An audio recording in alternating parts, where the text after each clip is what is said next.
Chakravarti, whom you know. My immediate right is Dr. Anup Singh, member of the Finance Commission. My left is Finance Commission, who is also a member of the Niti Aayog.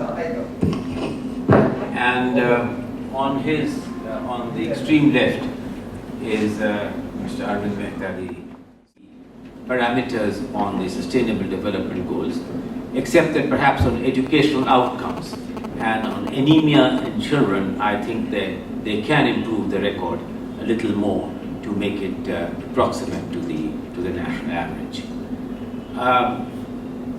Also, I think that it's somewhat ironic that as we speak of Karnataka as India's engine of growth, as the home of technology, as a home of startup industries, as something where entrepreneurial instincts come very naturally to people living in Bangalore and this contiguous area, being infected by the entrepreneurial culture of some of these cities, particularly the city of Bangalore.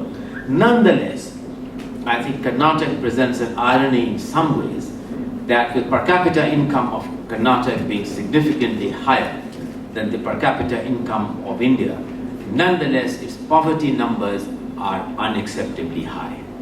So the irony of how does one explain such prosperity, such entrepreneurship, along with high existing levels of poverty is an aspect which deserves a closer attention as we go forward.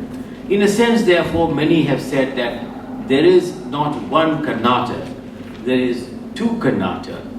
One, the prosperous Karnataka, which represents this thing which I mentioned, the best of entrepreneurial energy, the home for attracting migrants from all over India, in that sense representing a truly cosmopolitan city.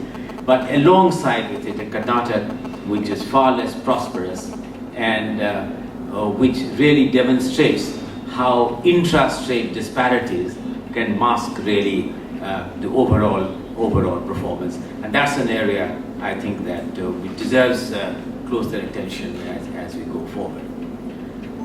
Now the challenges that I see, and some of these challenges, by the way, also mirror India's challenges, and I'll come to that towards the end. Some of the challenges which they see is that Karnataka, in spite of, I was told that perhaps some of the areas in Karnataka receive as much rainfall as close to Cherrapunji and could be next to Cherrapunji.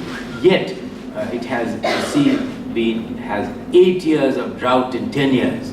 So you have the drought proneness, the need to therefore complete many languishing irrigation projects, the need to improve agriculture production and productivity, not relying saying that there is drought and therefore I cannot. My colleague, Dr. Ramesh Chandra Raite, brought the attention of the government that the fact that it has high incidence of drought is no explanation for its agricultural productivity remaining so unacceptably below what would be considered reasonable for a state like Karnataka. So I think they need to do a lot to improve irrigation, a lot to complete the pending irrigation projects, a lot to improve on agriculture production and agriculture productivity.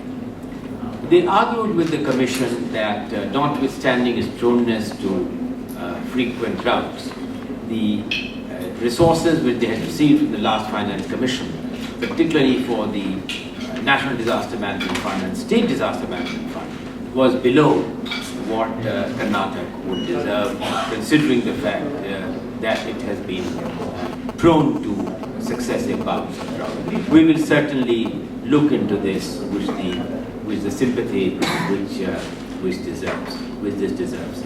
This is one very important thing. Along with